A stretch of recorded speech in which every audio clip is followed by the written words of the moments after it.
The iron-grey sky pressed low over the valley, heavy with the promise of more snow, as Grady Thorne reined his stallion in at the edge of town. It was Christmas Eve, and the biting wind whipped through the bare branches of the cottonwoods, sharp enough to cut exposed skin. Late winter clung to the landscape, turning the muddy roads into frozen ruts and coating the rooftops in a thick layer of white. Grady's saddlebags hung heavy with supplies from the general store, flour, salt, coffee beans, and peppermint sticks, enough to last a month at his ranch. He had never meant to look through the warped slats of that leaning shack on the outskirts of town, but a flicker of movement caught his eye. Through the gap between the weather-beaten planks, the warm glow of a kerosene lamp spilled out against the blue-black dusk. Grady pulled his horse to a halt, his breath clouding white in the frigid air. Through the spaces in the wood, he saw her. My Lin knelt on the rough dirt floor, the lamplight casting soft shadows across her high cheekbones and the dark, silky hair pulled back into a fraying bun. 3 children gathered close around a table made from scavenged crates. My Lin wore a faded, high-collared tunic, traditional in cut but worn thin by the harsh Western elements. On a chipped tin plate before her lay the only feast this family would see on Christmas: potato peelings, bread heels hard as stone, and a smear of bacon grease scraped thin from a pan. She divided these scraps with a mother's precise, trembling hands. The oldest child, a girl of about 8 named Jade, watched with solemn, dark eyes that had seen too much want. A boy of 6, Chen, sat cross-legged with his hands folded politely in his lap. The youngest, little Bo, barely 4, swung his feet and smiled at the meager pile as if it were a banquet of roasted goose and plum pudding. My Lin portioned out the peelings into 3 small piles. She broke the hard bread into pieces, softening them with the grease, arranging them beside the scraps. "There now," she said, her voice bright and melodic, masking the tremor of exhaustion. "A fine Christmas supper for my fine children." Jade touched her mother's sleeve gently. "Mama, aren't you eating?" "I had plenty earlier while I was cooking," My Lin lied, her smile never wavering. "Sweet girl, this is all for you. Eat up before the cold gets it." Grady's throat closed like a fist. He knew hunger. He had known it as a boy before his own mother's rough hands and his grit built what became the Thorne Ranch. But he had forgotten its face until this moment. He watched the way the children accepted scraps without complaint because they trusted the woman who served them. His saddlebags hung heavy with abundance, her cupboard stood bare as bone. Grady backed his horse away slowly, his heart hammering against his ribs. The children's voices drifted through the cold air, thanking their mother for the meal she had made from garbage. My Lin's laugh followed, warm, genuine, and defiant against the cruelty of their poverty.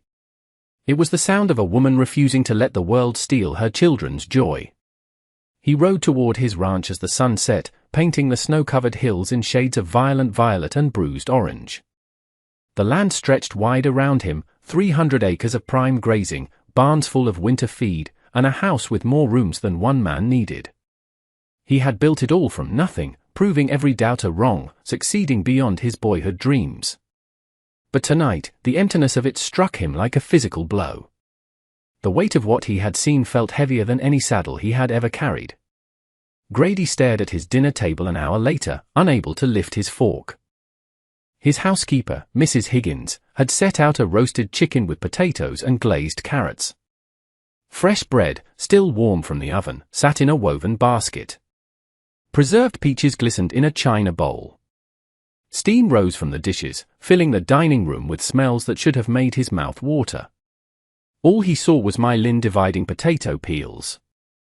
"Mr. Thorne?" Mrs. Higgins stood in the doorway, concern creasing her weathered face. "Is the chicken not to your liking?" "It's fine," Grady said, pushing his plate away. "I'm just not hungry tonight." "Not on Christmas." She didn't argue, gathering the dishes with the quiet efficiency of a woman who had kept house for him for 5 years. When she left, Grady sat alone in the large room, the lamplight throwing shadows across walls that never heard children's laughter. He made his inquiries carefully the next morning, Christmas Day. The mercantile owner, Mr. Abernathy, was sorting inventory when Grady walked in. "My Lin?" Abernathy grunted, weighing a sack of grain. She keeps to herself. Husband was a laborer on the railroad, died in a rockslide near 2 years back. She stayed on. Takes in washing when she can get it, though not many folks in town want a Chinese woman touching their linens. It's a shame, really. She works hard. Family nearby? None. Just her and those 3 little ones, and Abernathy poured coffee beans into a grinder. She comes in for day-old bread sometimes. Pays with pennies. Proud woman. Won't take charity, and the town. Well, you know how this town is. They don't exactly roll out the welcome mat for her kind. At the counter, Mrs. Gable leaned in, her voice dropping to a conspiratorial whisper. Too proud for her own good, and too foreign for anyone else's. The church ladies tried to bring a basket once, but they made her stand on the porch to receive it like a beggar. She thanked them, but I haven't seen her take a handout since. Grady bought supplies he didn't need and left before his questions drew more attention. That night, he couldn't sleep. He paced his study while the wind rattled the windows, remembering things he had tried to forget. His mother's hands, red and cracked from scrubbing floors so he could eat. The winter they had nothing, absolutely nothing. Then, one morning, a sack of flour appeared on their porch.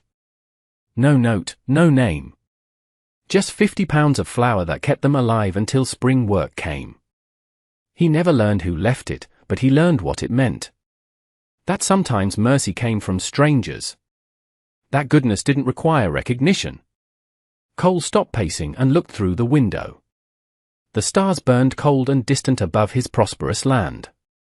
If he could help my Lynn without shaming her, without binding her with obligation or debt, he would. Before dawn on Boxing Day, Grady rose with resolution hardening like frost in his chest.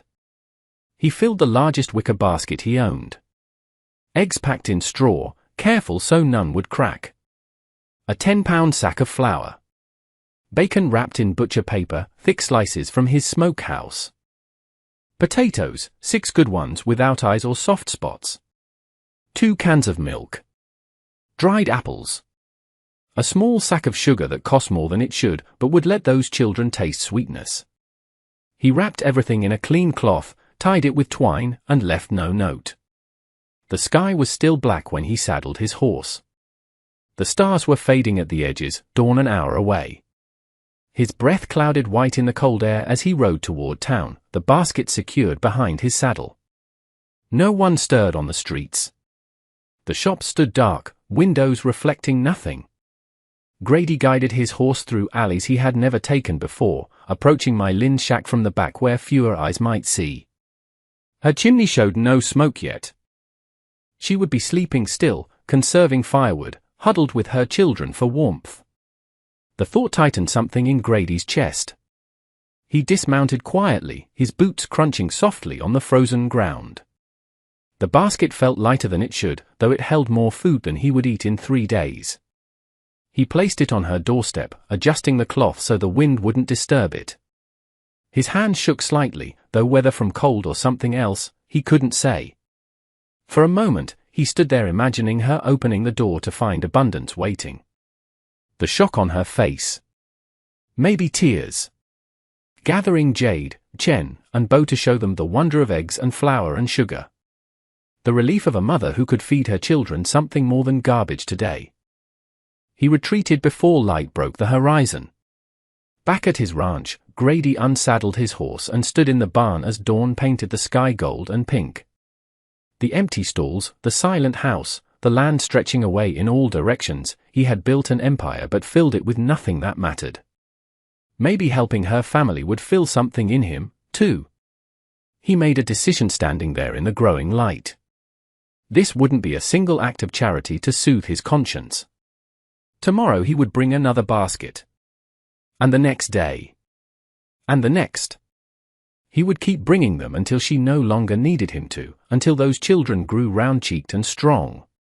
2 weeks passed in a rhythm that gave shape to Grady's mornings. He woke before dawn, filled the basket while coffee brewed, and rode different routes each day so no one would track the pattern. Sometimes he approached from the north, other times from the east, cutting through the frozen creek bed where cottonwood screened the path. The basket always came back empty. She left it on her doorstep, cleaned and folded, ready for the next delivery. The wicker gleamed like she had scrubbed it. The cloth came back pressed flat, creases sharp as if she had ironed it, though he doubted she owned an iron. Small signs of gratitude began to appear. One morning, instead of just the empty basket, he found a small origami crane perched on the handle. It was folded from a scrap of brown packing paper, but the lines were precise, the neck graceful. It was a piece of art made from trash. Grady pressed it between the pages of his ledger, a fragile gift from a woman he had never properly spoken to. He varied what he brought. Essentials always: eggs, flour, bacon, milk, but other things, too. A jar of honey golden as sunlight. A tin of jasmine tea he had specially ordered from the city, thinking it might remind her of a home she hadn't seen in years. Once, late at night when he couldn't sleep, he carved a small wooden horse for the youngest child, sanded it smooth, and left it nestled among the potatoes. Sunday mornings, he saw her at church, though she always sat in the very last pew, isolated from the rest of the congregation. Mylin kept her head high, her children scrubbed and neat despite their threadbare clothes. She accepted no pity. When the hymns began, she didn't sing, but he saw her eyes close, finding peace in the music. She didn't know it was him leaving the baskets, but she was praying for her unknown benefactor. He could see it in the way her hand pressed to her heart during the silent prayer. Grady found himself arriving at church early just to watch her walk in. His housekeeper noticed the change. "You've been cheerful lately, Mr. Thorne," Mrs. Higgins said while serving breakfast one Thursday. "Whistling while you work. Haven't heard that since I don't know when." "Spring is coming," Grady said, which was true, but not the whole truth. One morning in the third week, he found a note tucked in the returned basket. The paper was rough, the ink faint. "To my unknown friend, you have saved us. There are no words sufficient for such kindness. My children call you the winter spirit, but I know you are flesh and blood with a heart of gold. May the ancestors watch over you and return tenfold what you have given. Your grateful recipient." Grady stood in his barn, the early light slanting through gaps in the boards, and read the note 3 times. His throat felt tight. He folded it carefully and slipped it into his coat pocket, where it rested against his heart like a talisman. That evening, he carved another toy, a small wooden bird this time. He sanded it until the grain shone, imagining small hands holding it, a child's wonder at receiving something made just for them. The baskets had started as duty, penance for the accident of his abundance beside her poverty. But somewhere between the first delivery and this morning's note, the feeling had shifted into something warmer. He thought about her more than he should. He wondered what made her laugh. He wanted to know the sound of her voice saying his name. The first real signs of spring arrived in early March. Snow melted at the edges of things, and the creek ran higher, ice breaking into chunks that tumbled downstream. Grady started including books in the baskets. He had noticed Jade staring at the hymnals in church, her eyes hungry for the words. So, he wrapped a primer in oilcloth, tucked it beneath the flower. A week later, he added a reader with simple stories, then a book of poetry. Mylin responded with art. Not just origami now, but intricate paper cutouts. A silhouette of a horse. A blooming plum branch. And drawings from the children, crude sketches of a house with smoke curling from the chimney, flowers in impossible colors, and a stick figure family holding hands. 4 of them. The mother in the center, and a tall figure in a cowboy hat standing guard. Grady kept every drawing in his desk drawer. One morning, he arrived earlier than usual. The sky was still more black than gray. He had just placed the basket when the door rattled. His heart jumped into his throat. He grabbed the basket straps, pulled back, and dove behind the water barrel just as the door opened. Mylin stepped onto the threshold in a quilted robe, barefoot despite the cold. She looked left, then right, squinting into the darkness. Grady held his breath, pressed against the rough wood of the barrel, feeling ridiculous and exposed. She stood there a long moment, searching. Then she bent and lifted the basket he had set down seconds before. He must have been louder than he thought. Her hands trembled as she pulled back the cloth. Even in the dim light, he saw her face change. He saw wonder, relief, and something like grief all mixed together. She pressed her hand to her mouth to stifle a sob. Tears slipped down her cheeks. Grady watched her cry silent tears of gratitude over eggs and flour. He watched her shoulders shake with the weight of relief. She wasn't Charity anymore. She was a woman who worked herself ragged to keep her children fed, who taught them dignity in the face of scorn. She was magnificent. Mylin carried the basket inside, closing the door softly. Grady stayed crouched until his legs cramped, making sure she wouldn't come back out. When he finally stood, the sky had lightened to grey. He rode home as the sun rose, and the fear he had been holding, that his help might shame her, that he was overstepping, burned away like morning fog. He wasn't helping out of obligation or childhood memory anymore. Somewhere between the first basket and watching her cry in the doorway, he had fallen completely in love with Mylin. The trouble started at the general store on a Tuesday morning. Grady was buying supplies, more eggs than usual, another sack of flour, dried fruit. He didn't notice Mrs. Gable watching from the fabric aisle, her eyes sharp as a hawk tracking prey. "That's a lot for one man, Mr. Thorne," she said loudly as he paid. "You entertaining company?" "Just stocking up," Grady said, keeping his voice casual. "Never know when you might need extra," she smiled, but it didn't reach her eyes. "Or who you might be feeding." By Thursday, the whispers had started. Grady heard fragments of conversation that stopped when he walked past. At the feed store, 2 ranch hands went quiet. At church on Sunday, Mrs. Gable and her circle huddled together, glancing in his direction with expressions that mixed curiosity and judgment. His foreman, Red, a grizzled man who had worked for Grady since the beginning, brought it up while they were mending a fence. "Boss, I'm hearing talk in town," Red said, spitting tobacco juice into the dirt. "Thought you should know." "What kind of talk?" "Mrs. Gable's been spreading stories. Says you're buying supplies no bachelor would need. Folks are speculating you've taken up with a woman." Red paused, uncomfortable. "They think." "Well, they think you're helping that Chinese widow." Grady hammered a post straight. "And what do they think about that?" "Divided opinions. Some call it charity. Others say it ain't proper. A white rancher and a foreign woman? You know how people are. They say it's unnatural." Grady drove the post with 3 hard strikes. "Let them talk." But the talking didn't stop. It spread like fire in dry grass. By the following week, Reverend Miller approached him. "Mr. Thorne," the Reverend said, pulling him aside after the service. "I've heard rumors. If you are offering charity to Mrs. Lynn, perhaps it would be better handled through the church board. We have proper channels. A man of your standing helping a woman of her background privately? It invites scandal. Proper channels." Grady kept his voice level. "You mean committees that decide she isn't from around here, so she doesn't deserve as much? I appreciate your concern, Reverend, but I'll handle my affairs as I see fit." The gossip reached Mylin, too. That afternoon, she went to the store for thread and overheard Mrs. Gable speaking to another woman. "He's been leaving things for that Lynn woman. We all know what that means. Men like him don't give something for nothing. She's probably paying him in the only way she can." Mylin's face burned. She fled the store without her thread, shame flaming hot in her chest even though she had done nothing wrong.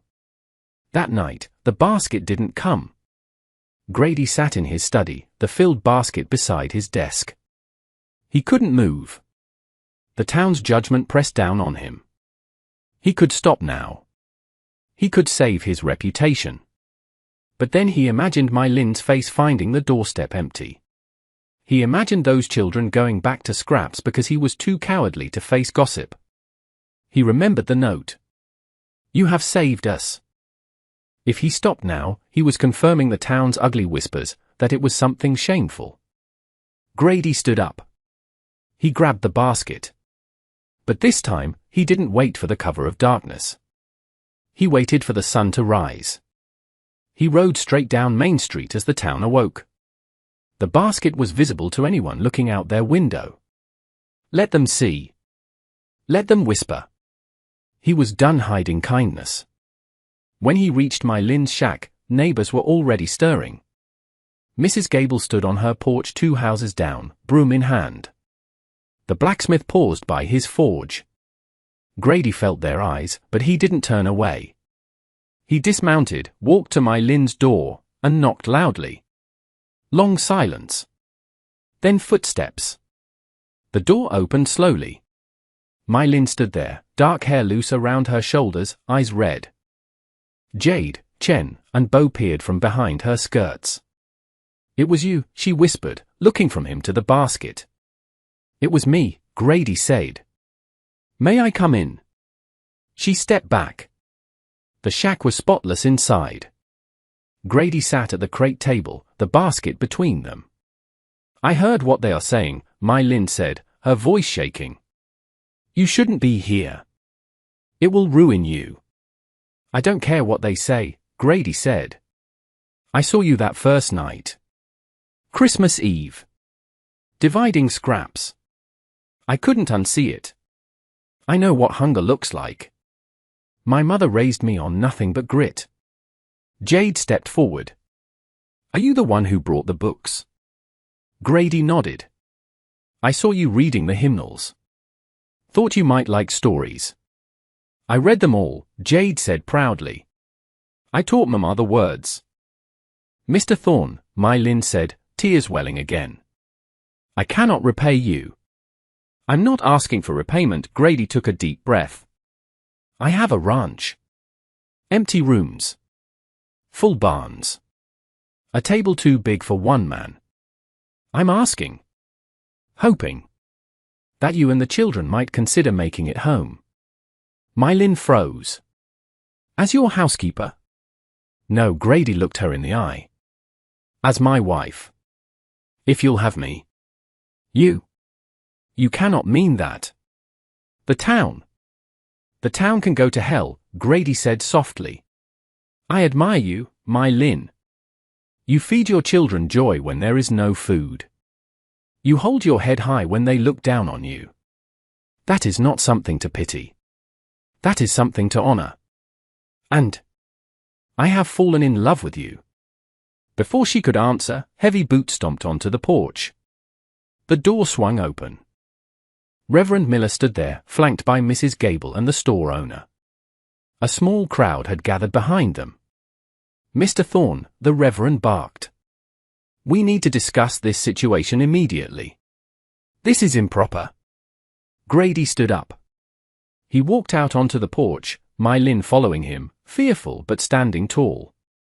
"Discuss what?" Grady challenged the crowd. "Your involvement with this woman," Mrs. Gable sneered.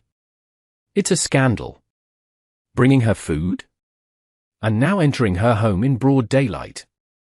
I've been bringing food to this family because they were hungry and I had plenty," Grady's voice boomed across the yard. "Because watching children eat potato peels on Christmas while I sat at a full table would have made me a coward." "You want to talk about what's proper? What's proper about a whole town letting a widow and 3 children starve because she doesn't look like you?" Silence fell. Shame flickered on a few faces. "I'm not asking your permission," Grady continued. "I have asked Mrs. Lynn to marry me. To come live at the ranch. And anyone with an objection can bring it to me directly." He looked at my Lynn. She reached out and took his hand. Her fingers were trembling, but her grip was strong. "Yes," she said, her voice clear enough for everyone to hear. "I accept." Mrs. Gable opened her mouth to speak, but the blacksmith, a quiet man named Miller, stepped forward. "About time someone did the right thing," he grunted. He tipped his hat to my Lynn. Slowly, the crowd dispersed. The Reverend looked at Grady, then at my Lynn, and gave a stiff nod before turning away. 3 weeks later, spring had fully arrived. The snow was gone. Grady stood on his porch, watching My Lin plant a garden outside the kitchen window. She worked the soil with capable hands, planting bok choy alongside the potatoes, mixing the seeds of her homeland with the earth of her new life. The house rang with noise. Toys littered the study floor. My Lin's silk robe hung in the closet beside his duster. They had married quietly. No fuss, just promises spoken and meant. The town had shifted, not overnight, but gradually. People nodded when the Thorne family passed. The children from town came to play with Jade, Chen, and Bo, running wild across the pasture, indifferent to the prejudices of their parents. My Lin climbed the porch steps, dirt on her hands, smiling. The garden will be beautiful. You're beautiful, Grady said, catching her hand, dirt and all. Little Bo came running out, holding the wooden horse Grady had carved. Papa! Watch thunder jump. Let's see it, son, Grady smiled. That evening, they gathered for supper. Roast chicken, rice, and fresh bread. Abundance replacing scarcity. Jade said the blessing. Thank you for Papa, who found us when we were hungry. Thank you for Mama being happy again. And thank you for this good dinner. Later, under the stars, My Lin leaned against Grady's shoulder. I knew it was you, she admitted softly. Before you knocked. I prayed every night you would find the courage to step into the light. I thought I was saving you, Grady whispered, kissing her forehead. Turns out, you saved me. In the garden, seeds rested in the dark earth, waiting to grow. And on the porch, a family built not from blood, but from a basket of love and the courage to defy the world, watched the spring moon rise.